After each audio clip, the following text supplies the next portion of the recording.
प्राप्त होती है, कीर्ति मिलती है उनको, पूरा गांव उन्हें चुनना चाहता है? अच्छा भाई, इस बार सरपंची का वोट पड़ेगा, किसको खड़ा करें? तो पूरा गांव कहता है कुछ भी कहो, इतने साल उसे वोट दे लिया, इतने साल उसे दे लिया, अब नहीं।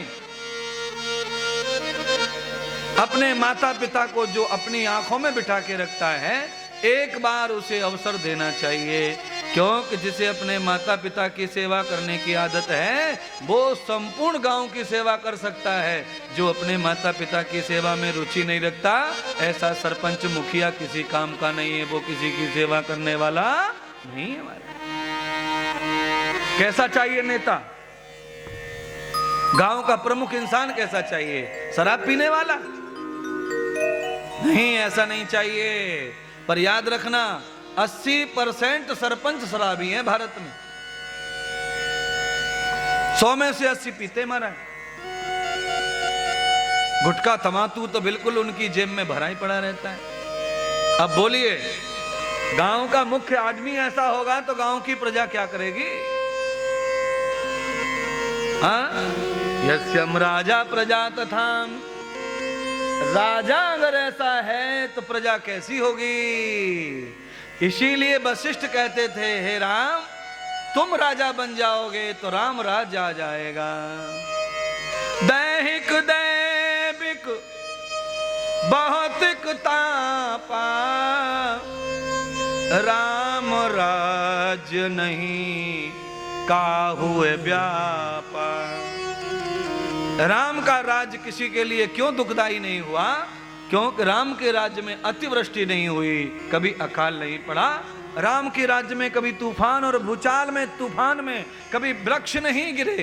बोलिए, ऐसी आंधी नहीं आई कि वृक्ष उखड़ जाए।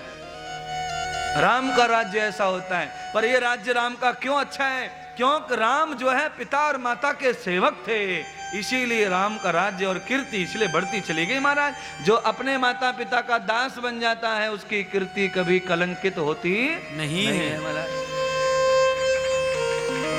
नारद जी कैसे हैं? बोलिए, नारद जी देवताओं में गिने जाते हैं। 33 कोटि देवताओं में नारद भी आते हैं। पर नारद को राक्षस भी पूजते थे। इंद्र को लड़ाई करते थे राक्षस, और नारद जी की पूजा करते थे। क्यों करते थे?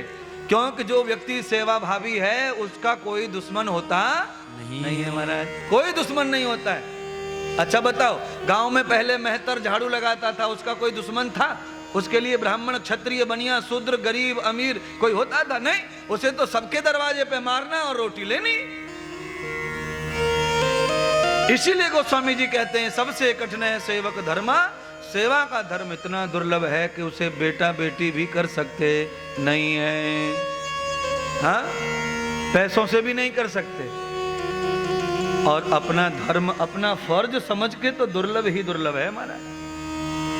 आज नारद जी ने अपने पिता ब्रह्मा को देखा कि मेरे पिता सुसुप्त हैं, सुस्त हैं। बार बार पूछा, पिताश्री बहुत दिनों बाद आया हूं, क्या हुआ है? आप आज प्रसन्न क्यों नहीं बोल रहे थे?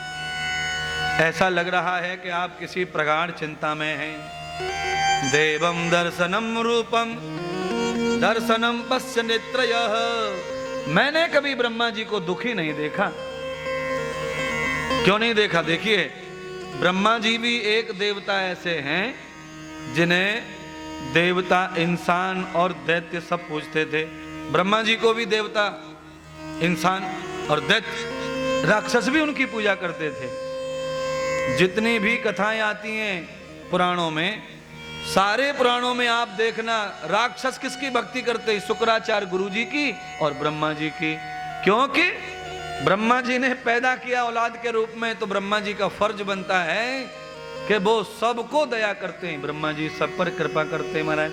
हाँ, इसीलिए ब्रह्मा जी ने सब राक्षसों को वरदान दिया था, रावण को भी वरदान दिया था महाराज। देवम यथा मूलस्य देवम जाताम प्रपन्नया यदम जाताम समाभूय ब्रह्मा नारदौ तथा। इसलिए नारद जी ने कहा, पिताजी आपने सारे जगत की सेवा की है, सारा जगत आपके साथ जुड़ा हुआ है। समायोगे समादर्शम